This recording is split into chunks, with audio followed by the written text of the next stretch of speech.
नमस्कार, आप देख रहे हैं सी न्यूज भारत। मैं हूं आपके साथ ज्योति अरोरा। वक्त हो गया है बुलेटिन का, जिसमें जानेंगे कि नुनिहाई की झुग्गी झोपड़ियों में रहने वाले गरीबी रेखा से नीचे लोगों के घर में क्या होने वाला है बदलाव। महिला थाना पुलिस को कहां मिली बड़ी सफलता और भारतीय बौद्ध महासभा के किस राष्ट्रीय उपाध्यक्ष का हुआ निधन। तो चलिए जानते हैं सभी खबरों को विस्तार से। अब नुनिहाई की झुग्गी झोपड़ियों में रहने वाले गरीबी रेखा से नीचे लोगों के घर में उजाला नजर आएगा। इसके साथ ही सड़कों पर रहने वाले स्ट्रीट डॉग्स को दुर्घटनाओं से बचाने के लिए रेडियम कॉलर बैंड पहनाने का काम एक सामाजिक संस्था कर्तव्य द्वारा किया जा रहा है।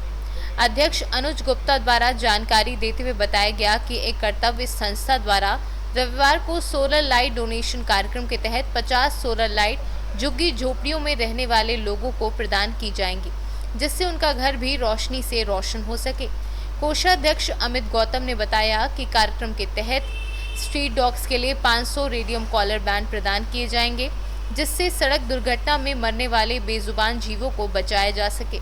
इस प्रकार के कार्यक्रम गरीबों को राहत पहुंचाने के लिए शहर भर में आयोजित किए जाएंगे।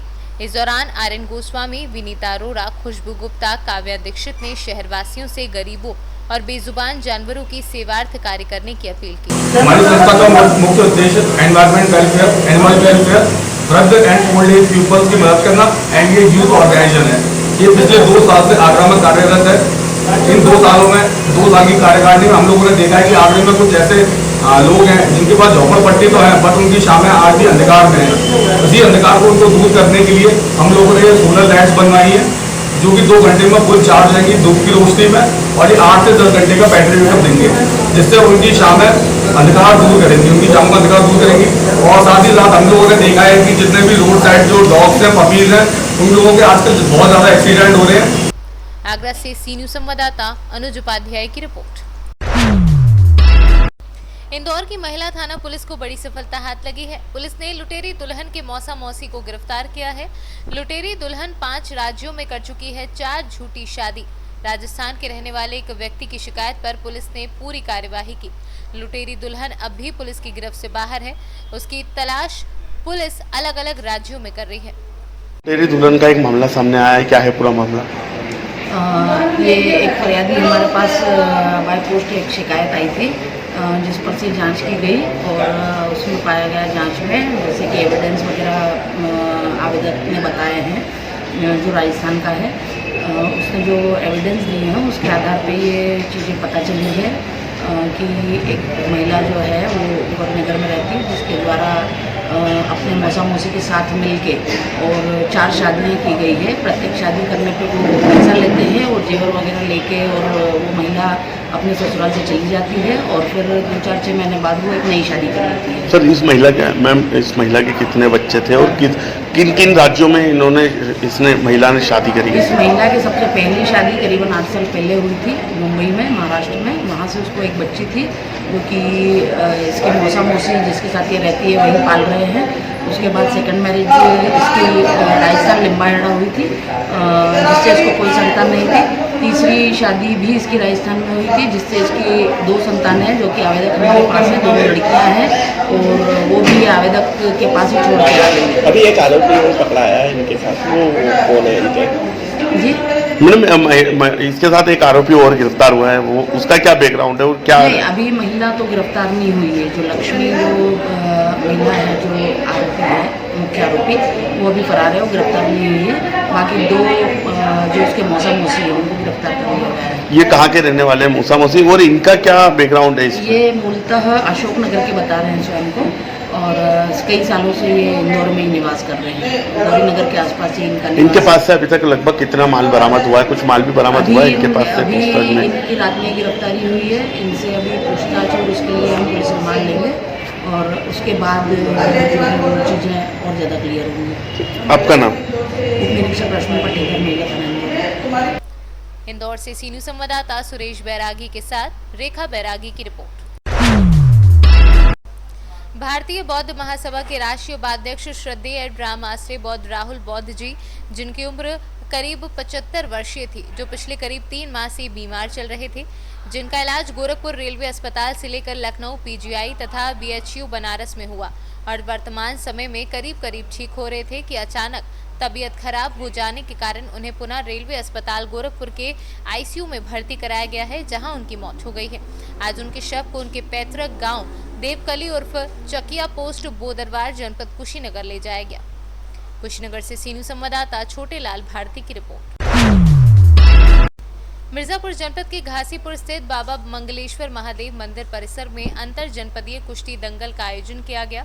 मुख्य अतिथि चेयरमैन अहरोरा गुलाब मौर्य ने कहा कि 2003 से महाशिवरात्रि पर होने वाला कुश्ती दंगल देखने के लिए हजारों लोग यहां आते हैं तथा विशिष्ट अतिथि में सिद्धनाथ सिंह रहे। कुश्ती के अभ्यास से शरीर मजबूत रहता है। धीरे धीरे कुश्ती दंगल कम होता जा रहा है। इस भाग दौड़ भरी जिंदगी में ये हमारे देश का प्रसिद्ध खेल है। ये परंपरा जीवित रहे, उसी उद्देश्य से प्रतिवर्ष कुश्ती दंगल होता है। करीब 4 दर्जन पहलवानों की कुश्ती हुई। सबसे बड़ी कुश्ती चिन्नी पहलवान हाजीपुर और सत्यनारायण सरसा के बीच हुई। चिन्नी पहलवान जबरदस्त मुकाबले में विजय रहे। बनारस की सुमन नरोत्तम और नेहा बनारस के बीच कुश्ती हुई, जिसमें सुमन विजयी रही। ये पिछले 18 सालों से चला आ रहा है दंगल कुश्ती और महाशिवरात्रि का ये कार्यक्रम चल रहा है। ये कुश्ती ही क्यों करवाते हैं और गेम क्यों नहीं करवाते हैं? ऐसा है, कुश्ती जब से भगवान भोलेनाथ यहाँ खुदाई में निकले पहाड़ के, तब से बाल गोपाल दंगल कुश्ती से बड़ा होते धीरे धीरे बड़ा। अच्छा, इस मंदिर का इतिहास क्या है?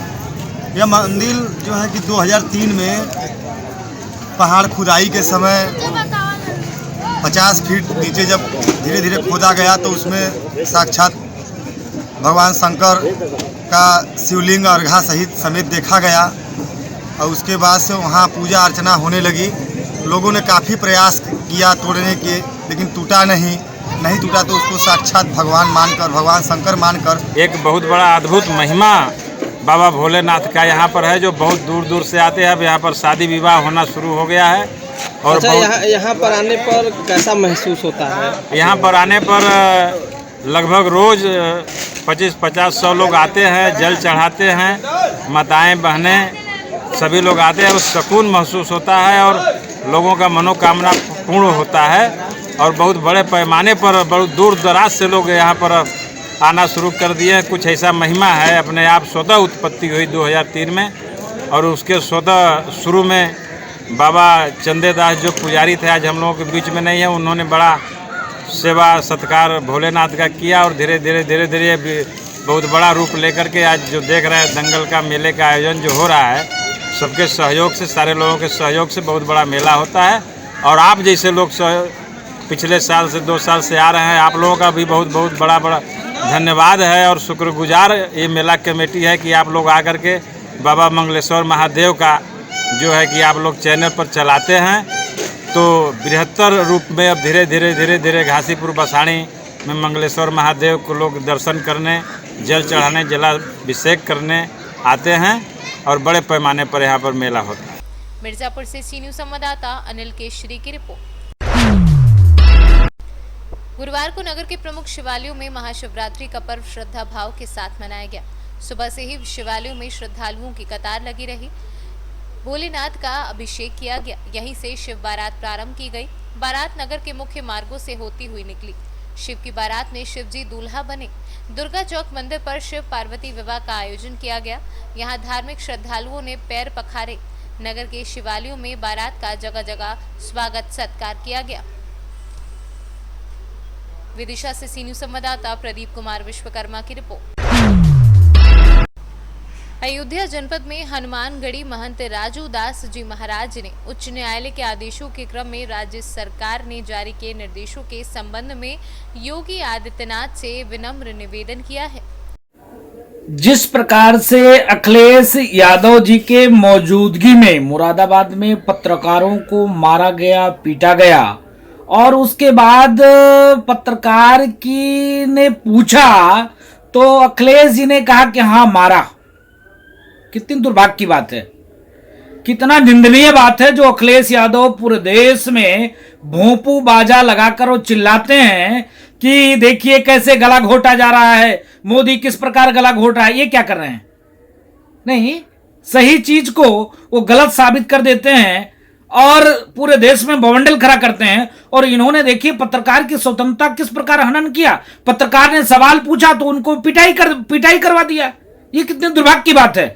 इसके नाते अखिलेश जी, मुख्यमंत्री योगी आदित्यनाथ जी महाराज को साधुवाद। उच्चतम न्यायालय ने जो आदेश दिया है कि रोड के किनारे और सार्वजनिक जगह पे कहीं पर भी किसी भी प्रकार से धार्मिक स्थल, किसी मत, किसी संप्रदाय, किसी पंथ का हो, उसको व्यवस्थित निजी लैंड पर व्यवस्थित किया जाए। अगर 2011 के बाद है तो उसको हटा दिया जाए, 2011 से पूर्व का है तो उसको निजी लैंड पर व्यवस्थित किया जाए। यह आदेश माननीय मुख्यमंत्री जी ने किया है, स्वागत योग्य है, धन्यवाद है। क्योंकि आप देखिए लगातार आप रोडों पे देखेंगे, गली में देखेंगे, मोहल्ले में, तमाम जगह ऐसे भी जगह है जहां पर ऐसे ऐसे धार्मिक स्थल है जिससे लोगों को आने जाने में कठिनाई होती है, परेशानियां होता है।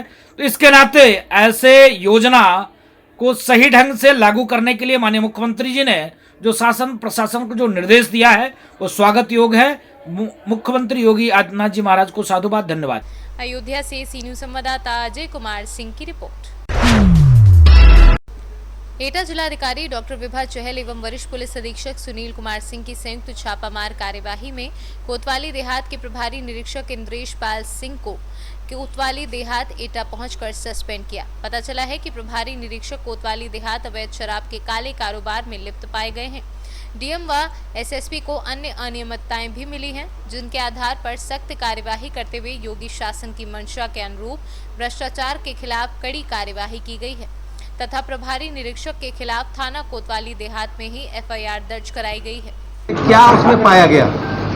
कल दोपहरी में मैं और कप्तान साहब हैं, उन्होंने जॉइंट इंस्पेक्शन, हमने रैंडम एक थाना चुना, कोतवाली देहात पे हम गए और वहाँ पर हमने कुछ इंस्पेक्शन किया तो हमने देखा कि शस्त्र जो जमा है वो कम है, जो फिगर हमें भेजी गई थी उसके सापेक्ष। तो हमने कुछ और चीज़ों के बारे में भी जानकारी ली तो पता चला कि कुछ शराब की जो पेटियाँ हैं जो पकड़ी गई थी वो भी कम है। क्या कार्रवाई की गई? हाँ, इसमें एक एफआईआर लॉन्च की गई है और विवेचना की जा रही है। सीओ हैं अलीगढ़ में श्री विकास कुमार, उनके द्वारा, और इसमें एक प्रिलिमिनरी जांच कमिश्नर और आईजी साहब के द्वारा, कमिश्नर साहब उनके द्वारा की जा चुकी है। कितनी शराब कम मिली थी? करीब 1400 से थोड़ा सा ज़्यादा शराब की पेटियाँ। कितनी कीमत होगी लगभग? कीमत का अंदाज़ा 30 लाख के आसपास। मैम, क्या और भी जगह खानों पर भी किसी की छानबीन चल रही है कि कितना स्टॉक था, कितना है या कितना नहीं? ये जो मेरा और कप्तान साहब का जो जॉइंट हमने ये जो कार्रवाई की है उसका मैसेज यही है कि आगे सभी थानों पर सभी लोग जो हैं ठीक तरीके से काम करें, होशियार हो जाएं और इस तरह की जो अनियमितता है वो ना मिले। क्या कहेंगे, जिले में एक अलग मैसेज देने का प्रयास किया है? जी बिल्कुल, हमारे द्वारा, दोनों के द्वारा यही मैसेज दिया जा रहा है कि अब इलेक्शन सिर पे है और हम इस तरह से बर्दाश्त नहीं करेंगे, कड़ी कार्रवाई की जाएगी। एटा से सी न्यूज संवाददाता रमेश जादौन की रिपोर्ट। गया जिला के इमामगंज प्रखंड के झिकटिया पंचायत के वार्ड नंबर 3 में बिहार सरकार की महत्वाकांक्षी 7 निश्चय योजना नल जल में महाघोटाले की बात प्रकाश में तब आई जब अरुण कुमार उर्फ मंटू नामक व्यक्ति ने आरटीआई के माध्यम से नल जल का 100% कार्य होने के बाद रिपोर्ट मांगा, जहां काफी बड़ी त्रुटि सामने आने के बाद उच्च अधिकारी को सूचना दी, लेकिन किसी अधिकारी के कानों पर जू तक नहीं रेंगी। अंतिम में वे उच्च न्यायालय गए, जहां से जांच के आदेश हुए तो महाघोटाला सामने आया। नल जल से संबंधित है, ग्राम झिकटिया कला पंचायत है, ये वार्ड नंबर 3, और यहाँ 2 साल पहले नल जल बनकर तैयार हो गया था, लेकिन बहुत त्रुटि थी, बहुत घोटाला था इसमें, और अभी तक कोई अधिकारी जांच नहीं की थी। बीच बीच में मैंने बहुत अर्जी दिया पर अर्जी को अनदेखी किया गया। तब मैंने जाकर के हाईकोर्ट गया, हाईकोर्ट के निर्देशानुसार इस पर जिला पदाधिकारी के निर्देशानुसार जांच हुआ। गया से एडीएम और असिस्टेंट इंजीनियर आए थे पीएचडी के, तो उन्होंने भी अनदेखी किया है जांच में, बहुत सा चीज़ नहीं दिया है तथ्य को। बैंक का जो घोटाला किया है, बैंक में ही लोग हेराफेरी किया है, चेक किसी और के नाम पर कटा हुआ है, बैंक में किसी और के नाम पर निकला हुआ है, इसकी जांच नहीं किया। और छोटा मछली को बनाया गया है, यहाँ बड़ा मछली तो बच गए हैं। इसमें सभी को आना चाहिए था इस घेरे में, परंतु आए नहीं हैं वो लोग। तो हम इसकी मांग करते हैं कि इसकी और गहराई से जांच हो, जो भी दोषी हैं उन पर कार्रवाई हो। और जिन पर FIR हुआ है, 2 आदमी पर FIR हुआ है, वार्ड सदस्य वार्ड सचिव पर, मुखिया अपना बचने के लिए मुखिया और पंचायत सचिव ने दोनों मिलकर FIR किया है, जबकि ये लोग पर भी होना चाहिए था FIR। चूंकि देख रेख ये लोग कर रहे हैं, अभी 2 साल हो गया, 2 साल में ये लोग कुछ भी नहीं देखा कि क्या हुआ क्या नहीं हुआ। हमारा हाईकोर्ट में अर्जी लगाने के बाद जांच किया तो दोषी तो ये लोग भी हैं, दोषी सब है, वीडियो तक के दोषी हैं, वीडियो से ऊपर के पदाधिकारी भी दोषी हैं, JE भी दोषी हैं, SDO भी दोषी हैं, सब दोषी हैं। ये लोग अपने बचने के लिए छोटा मछली को बलि चढ़ा दिए। अभी जांच से संतुष्ट नहीं है, चूंकि वित्तीय जांच नहीं हुआ है। वित्तीय जो घोटाला है, ये लोग वेंडर के नाम पर जो चेक दिया और फिर वेंडर से अपने खाते में पैसा लिया, उसका तो कुछ अभी जिक्र नहीं हुआ है। कुछ पैसा ये लोग गबन का जमा किया है, लेकिन बिना इंटरेस्ट के जमा किया है, उसमें चक्रवृद्धि ब्याज से ही शायद जमा करना रहता है, गवर्नमेंट का ऐसा आदेश है, पर ये लोग मूल जो है वही जमा किया है।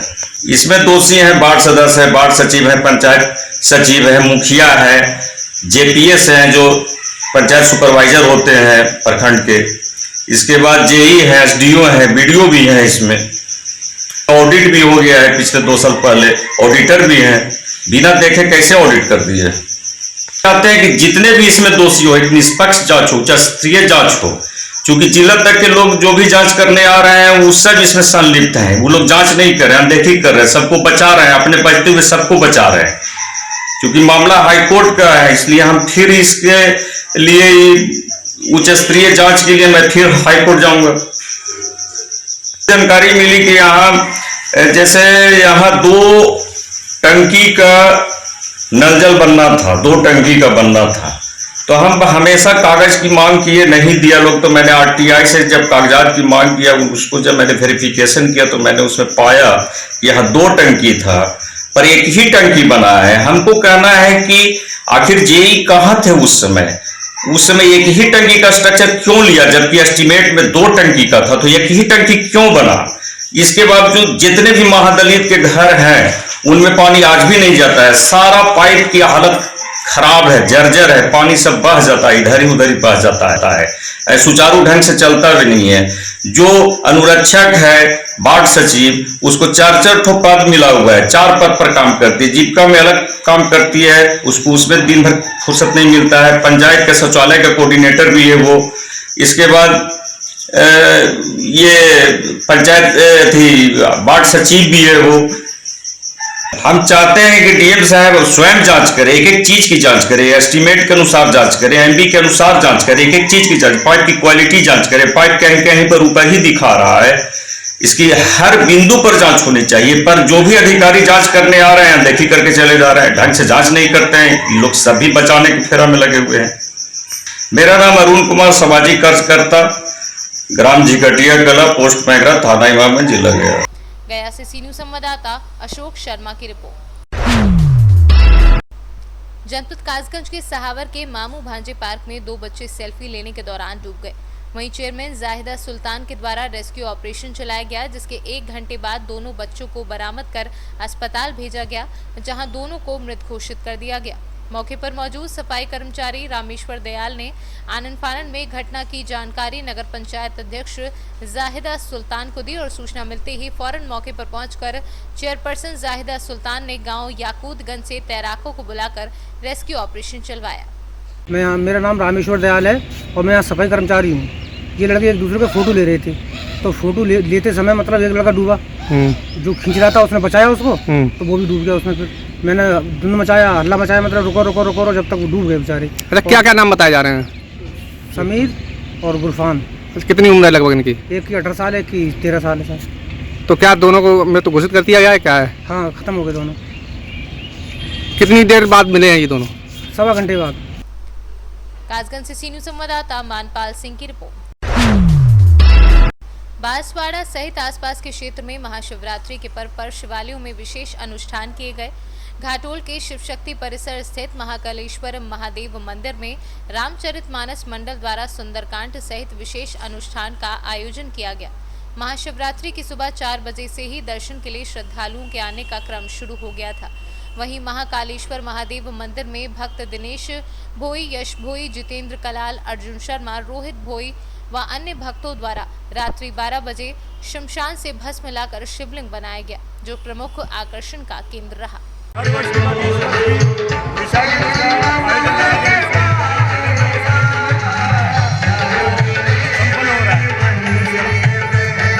राजस्थान से कैमरा पर्सन गोविंद सुथार के साथ लखन आचार्य की रिपोर्ट। फिलहाल के बुलेटिन में बस इतना ही। देश और दुनिया की तमाम बड़ी खबरों के लिए आप देखते रहिए सी न्यूज़ भारत।